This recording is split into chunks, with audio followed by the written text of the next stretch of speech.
ധന്യ, ഈ അഹമ്മദാബാദ് വിമാന അപകടത്തെക്കുറിച്ച് ഓരോ മിനിറ്റിലും, അതായത് അന്വേഷണ റിപ്പോർട്ടിന്റെ അടിസ്ഥാനത്തിൽ ഓരോ മിനിറ്റിലും അപ്ഡേഷൻ ഇങ്ങനെ വന്നുകൊണ്ടിരിക്കുകയാണ്.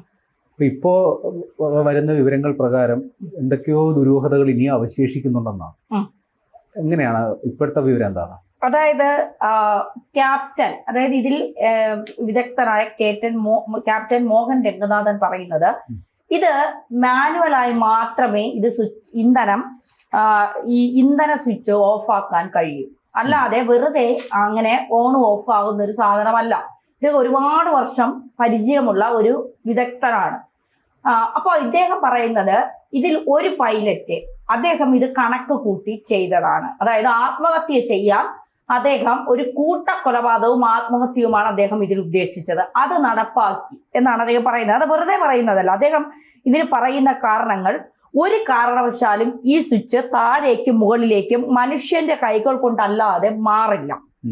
മാനുവലായി ചെയ്യേണ്ടതാണ് ഇത് ഓണോ ഓഫോ ആക്കേണ്ടത്. അതിനാൽ അവയെ അബദ്ധവശാൽ ഓഫ് സ്ഥാനത്തേക്ക് മാറ്റാനുള്ള സാധ്യത ഒട്ടുമില്ല. ഇനി അബദ്ധം പറ്റിയതെങ്കിൽ പോലും സഹ പൈലറ്റ് പറയുമ്പോൾ മറ്റേ പൈലറ്റ് അത് നിഷേധിക്കുകയാണ്. ആ സമയവും വിമാനം രക്ഷപ്പെടുത്താനാകുമായിരുന്നു. ഓട്ടോമാറ്റിക് സംവിധാനം ഈ സ്വിച്ചുകൾക്കില്ല. അപകടത്തെക്കുറിച്ചുള്ള പ്രാഥമിക കണ്ടെത്തലുകൾ ഇന്ത്യയുടെ എയർക്രാഫ്റ്റ് ആക്സിഡന്റ് ഇൻവെസ്റ്റിഗേഷൻ ബ്യൂറോയാണ് പ്രസിദ്ധീകരിച്ചത്. ഇത് പ്രസിദ്ധീകരിച്ച് 24 മണിക്കൂർ തികയുന്നതിന് മുൻപാണ് ഈ വിദഗ്ധൻ, അതായത് വ്യോമയാന രംഗത്തെ വിദഗ്ധൻ ഇക്കാര്യം പറയുന്നത് എന്നുള്ളതാണ്. അദ്ദേഹം മുൻ ക്യാപ്റ്റൻ ആയിരുന്നു. വിമാനം പറത്തിയതിന്റെ, വിമാനം ഒരുപാട് അതിന്റെ കാര്യങ്ങൾ പഠിച്ചതിന്റെയും ഒക്കെ അനുഭവ സമ്പത്തുള്ള ഒരാളാണ് മോഹൻ രംഗനാഥൻ എന്ന് പറയുന്ന ആൾ. അപ്പൊ അദ്ദേഹം പറയുന്നത് നമുക്ക് അങ്ങനെ വെറുതെ എടുത്തു കളയാൻ പറ്റുന്ന കാര്യമാണ്, മുഖവിലേക്ക് എടുക്കേണ്ട കാര്യം തന്നെയാണ്. തുടക്കത്തിൽ, അതായത് ഈ വിമാന ദുരന്തം ഉണ്ടായ സമയത്ത് തന്നെ ഒരു അന്തർദേശീയ ഒരു വാർത്താ മാധ്യമം പ്രസിദ്ധീകരിച്ചതിൽ ഇതേപോലൊരു വാക്കുണ്ടായിരുന്നു: പൈലറ്റ് സ്വയം ആത്മഹത്യ ചെയ്യാനായി കരുതിക്കൂട്ടി ഉണ്ടാക്കിയതാണോ ഈ അപകടം എന്ന തരത്തിൽ ഒരു വാർത്ത പ്രചരിച്ചിരുന്നു. അത് 1-2 ദിവസം കഴിഞ്ഞപ്പോൾ പിന്നെ ആ വാർത്ത വലിയ പ്രചരണത്തിൽ ഇല്ലായിരുന്നു. വീണ്ടും അത്തരത്തിലുള്ള ഒരു നിഗമനത്തിലാണ് ഈ ക്യാപ്റ്റൻ രംഗനാഥൻ എത്തുന്നത്. പക്ഷെ ഇതില് മറ്റൊരു സാധ്യതയും കൂടിയുണ്ട്.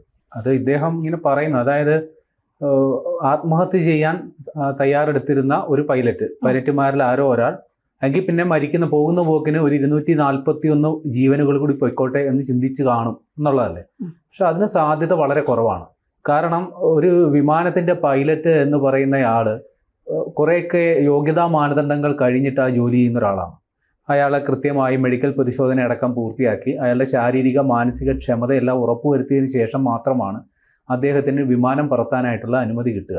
സ്വാഭാവികമായിട്ട് ഇത്തരത്തിലൊരു മാനസിക സംഘർഷത്തിൽ പോകുന്ന ഒരാളാണെങ്കിൽ ഉറപ്പായിട്ടും അത് പരിശോധനയിൽ കണ്ടെത്തും. അല്ലെങ്കിൽ അയാളുടെ മെഡിക്കൽ ഹിസ്റ്ററി എന്ന് പറയുന്നത് അവരുടെ ആ വർക്ക് ഡാറ്റയിൽ ഉള്ളതാണ്. അവരുടെ അയാളുടെ തൊഴിൽ സംബന്ധമായ ഡാറ്റ റെഫറൻസിലുള്ള സാധനം തന്നെയാണ് മെഡിക്കൽ ഹിസ്റ്ററി എന്ന് പറയുന്നത്. അപ്പോൾ ആ സാഹചര്യത്തിൽ ഇത്തരത്തിലൊരു മാനസിക സംഘർഷത്തിൽ പോകുന്ന ഒരാൾ ഒരു വിമാനത്തിന്റെ പൈലറ്റായിട്ട് ജോലിയിൽ തുടരാനുള്ള സാധ്യത കുറവാണ്. ഇനി മനുഷ്യനല്ലേ എന്തെങ്കിലുമൊക്കെ പറ്റിയിട്ടുണ്ടാ എങ്കിലും അതിന്റെ സാധ്യത വളരെ കുറവാണെന്നാണ് തോന്നുന്നത്. ഇനി കുറച്ച് സാങ്കേതിക കാരണങ്ങൾ കൂടി പറയാം ഈ വാദം ഖണ്ഡിക്കാനായിട്ട് എനിക്ക് തോന്നുന്നത്. അതായത് ഈ പറയുന്ന ഫ്യൂൽ ഇൻഡിക്കേറ്റർ സ്വിച്ച് എന്ന് പറയുന്നത് ഈ വിമാനം ഉയരാനായിട്ട് ഒരു ലിവർ പിടിച്ച് വലിച്ചിട്ടാണ് ഈ വിമാനം ഉയർത്തുകയും താഴ്ത്തുകയും ചെയ്യുന്നത്. ആ ലിവറിന്റെ താഴെ ഭാഗത്തായിട്ടാണ് ഈ സ്വിച്ച് ഉള്ളത്. ഇപ്പോൾ വിമാനം നിലത്ത് നിൽക്കുന്ന സമയത്ത് മാത്രമാണ്, അതായത് റൺവേയിലുള്ള സമയത്ത് മാത്രമാണ് ഈ സ്വിച്ച് നേരാം വണ്ണം ഈ പൈലറ്റിന് പ്രവർത്തിപ്പിക്കാൻ പറ്റുക. ഈ ഒരെണ്ണം റണ്ണിലോട്ട് ഇട്ട് കഴിഞ്ഞാൽ അതവിടെ ലോക്കാവും, കട്ട് ഓഫിലോട്ട് ഇട്ടാലും അവിടെ ലോക്കാവും. ഇതാണ് സാധാരണഗതിയിൽ സംഭവിക്കേണ്ടത്. ഈ വിമാനം പറന്നുയരാനായിട്ട് തയ്യാറെടുത്തൊരു വിമാനമാണ്.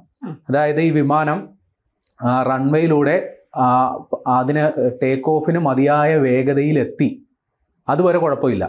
ടേക്ക് ഓഫ് ചെയ്തു, അപ്പോഴും കുഴപ്പമില്ല. ടേക്ക് ഓഫ് ചെയ്ത് ഒരു 3 സെക്കൻഡ് കഴിഞ്ഞാണ് ഈ തരത്തിലുള്ള ഈ ഫ്യൂൽ ഇൻഡിക്കേറ്റർ സ്വിച്ച് മാറിയിരിക്കുന്നത്.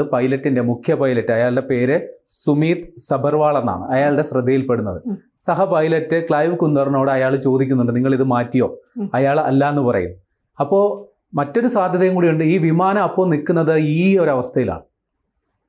അതിൻ്റെ മുൻഭാഗം മുകളിലേക്ക് ഉയർന്നും താഴ്ഭാഗം. അപ്പോൾ ഒരു പൈലറ്റിന്റെ പൊസിഷൻ എന്ന് പറയുന്നത് മേലോട്ട് ഇങ്ങനെ പൊങ്ങി നിൽക്കുന്ന ഒരു അവസ്ഥയിലായിരിക്കും. ഈ ഒരു അവസ്ഥയിൽ മനുഷ്യന്റെ കൈ എത്താൻ പറ്റാത്ത ഒരു അവസ്ഥയിലാണ് ഈ സ്വിച്ച് ഉള്ളത്. വിമാനം നിലത്ത് നിൽക്കുന്ന സമയത്ത് മാത്രമാണ് സാധാരണഗതിയിൽ ഈ സ്വിച്ച് നേരിട്ട് ഈ പൈലറ്റിനെ നിയന്ത്രിക്കാൻ പറ്റുക. എന്നാൽ ഒരു ഉയർന്ന് പൊങ്ങിക്കൊണ്ടിരിക്കുന്ന ഒരു വിമാനത്തിന്റെ പൈലറ്റിന് എത്തി വലിഞ്ഞ് വേണം ഈ സ്വിച്ചിലോട്ട് കൈ എത്തിക്കാനായിട്ട്. പക്ഷെ അത് സാധാരണഗതിയിൽ അത് സാധ്യതയില്ല. അപ്പോഴാണ് ഞാൻ നേരത്തെ പറഞ്ഞിട്ടുള്ള ഫെഡറൽ ഏവിയേഷൻ അതോറിറ്റി അവർ 2018 കൊടുത്ത മുന്നറിയിപ്പിന്റെ പ്രസക്തി, അതായത് അതിലേക്ക് തന്നെയാണ് തോന്നുന്നത് ഇതിന്റെ വിരൽ ചൂണ്ടുന്നത്. അതായത് ഈ ബോയിങ് എന്ന് പറയുന്ന വിമാന കമ്പനി ഈ പറയുന്ന ഫ്യൂവൽ ഇൻഡിക്കേറ്റർ സ്വിച്ച് 2 രീതിയിലാണ് തയ്യാറാക്കിയിട്ടുള്ളത്.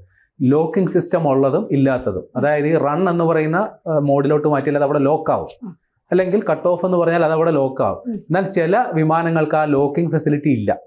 അപ്പോൾ കുറച്ച് കഴിയുമ്പോൾ ഇത് വിമാനം ഏതാണ്ട് ഈ അപകടത്തിൽപ്പെട്ട വിമാനം ഏതാണ്ട് 11-13 വർഷം പഴക്കമുള്ള വിമാനമാണ്. അപ്പം നിരന്തരമായി ഓരോ ടേക്ക് ഓഫിലും ലാൻഡിങ്ങിലും ഈ സ്വിച്ച് മിനിമം 2 തവണയെങ്കിലും ഉപയോഗിക്കുന്നുണ്ടെന്നുള്ളത് ഉറപ്പാണ്. അപ്പോൾ നിരന്തരമായ ഉപയോഗ നിമിത്തം ഈ സ്വിച്ചിന് അതിൻ്റെതായ പ്രശ്നങ്ങൾ സംഭവിച്ചിരിക്കാം. അങ്ങനെ സംഭവിച്ചിരിക്കുമ്പോൾ ഇത് തന്നെ വിമാനത്തിന്റെ വൈബ്രേഷൻ മൂലമോ എങ്ങാനും യാദൃശ്ചികവശാൽ ഒന്ന് കൈ തട്ടിയത് കൊണ്ടോ ഈ ലോക്കിംഗ് ഫെസിലിറ്റി ഇല്ലാത്ത സ്വിച്ച് അങ്ങോട്ടും ഇങ്ങോട്ടും മാറാനുള്ള സാധ്യതയുണ്ട്. ഇത് സംബന്ധിച്ചുള്ള മുന്നറിയിപ്പ് 8 വർഷം മുന്നേ എയർ ഇന്ത്യക്ക് ഈ പറയുന്ന ഫെഡറൽ ഏവിയേഷൻ അതോറിറ്റി കൊടുത്തിരുന്നു, ഒരു മാർഗനിർദ്ദേശം പോലെ. പക്ഷേ എയർ ഇന്ത്യ അത് മുഖവിലേക്ക് എടുത്തില്ല എന്നുള്ളതാണ് വാസ്തവം. അതായത് അങ്ങനെയാണെങ്കിൽ നമ്മൾ ഊഹിക്കേണ്ടത് കമ്പനിയെ, അതായത് ഈ എയർ ഇന്ത്യയെ രക്ഷിക്കാനായി പൈലറ്റുമാരുടെ തലയിൽ ഇത് കൊണ്ടുവയ്ക്കുന്നതാണോ? അതായത് ഈ വിമാന അപകടങ്ങളിൽ ഒരു കുപ്രസിദ്ധമായൊരു തത്വമുണ്ട്. ഒരു വിമാന അപകടത്തിൽ ഒരു പൈലറ്റ് മരിച്ചാൽ അയാളുടെ തലയിൽ വെക്കുക, പൈലറ്റ് ജീവനോടെ ഉണ്ടെങ്കിൽ അയാളെ ചോദ്യം ചെയ്യുക. മനസ്സിലായോ? ജീവിച്ചിരിക്കുകയാണെങ്കിൽ മാത്രമേ അയാൾ സമാധാനം പറയേണ്ട കാര്യമുള്ളൂ. മരിച്ചു കഴിഞ്ഞാൽ പിന്നെ എന്തു കുറ്റവും അയാളുടെ തലയ്ക്ക് വെച്ചാൽ പിന്നെ കുഴപ്പമില്ല, ആദ്യം ചോദിക്കാനില്ല. എത്ര വലിയ വീഴ്ച അതിന്റെ അണിയറയിൽ എത്ര വലിയ വീഴ്ച, ഇപ്പൊ ഈ പറയുന്ന പോലെ എയർ ഇന്ത്യക്കാണോ ബോയിങ്ങിനാണോ അതോ എഞ്ചിൻ ഉണ്ടാക്കിയ GE എന്ന് പറയുന്ന കമ്പനിക്കാണോ അപാകത പറ്റിയെന്ന് നമുക്കറിയില്ല. പക്ഷേ സൗകര്യപൂർവ്വം വേണമെങ്കിൽ നമുക്ക് ഇതെല്ലാം കൂടി കൊണ്ട് പൈലറ്റിന്റെ തലയിൽ വെച്ചു കൊടുത്താൽ അയാൾ ഇപ്പൊ ചോദിക്കാൻ വരില്ല, അയാൾ മരിച്ചു. ആ ഒരു സൗകര്യം ഇവർക്കുണ്ട്. അപ്പൊ വേണമെങ്കിൽ നമുക്ക് അങ്ങനെയും ചിന്തിക്കാം. വൻ വീഴ്ചകൾ മറച്ചു വയ്ക്കാനായിട്ട് 2 പേരെ ഇരകളാക്കി കൊടുക്കുന്നു, ബലിയാടുകളാക്കുന്നു വേണമെങ്കിൽ പറയാം. പക്ഷെ വാസ്തവം എന്തെന്ന് നമുക്ക് ഇനിയും അജ്ഞാതമാണ്. പ്രാഥമികമായ സൂചനകളാണ്. അപ്പോഴാണ് ഈ വിദഗ്ധർ ഇങ്ങനെ സാധ്യതകൾ പറയുന്നത്. പക്ഷെ ആ സാധ്യതയ്ക്ക് ഒരു മറുവാദം ഉണ്ട് എന്നുള്ളതാണ് ഞാൻ പറയാൻ ശ്രമിച്ചത്. അതിനുള്ള സാധ്യത നമുക്ക് തള്ളിക്കളയാനാവില്ല. ഏതായാലും വിദഗ്ധ റിപ്പോർട്ട് വരട്ടെ. ഏതായാലും 15 പേജുള്ള ഒരു പ്രാഥമിക റിപ്പോർട്ട് മാത്രമാണ് നമ്മുടെ മുമ്പിലുള്ളത്. കുറച്ച് സമയം കൂടി കാത്തിരുന്നാൽ യഥാർത്ഥ വസ്തുത എന്നുള്ളത് വെളിയിൽ വരും.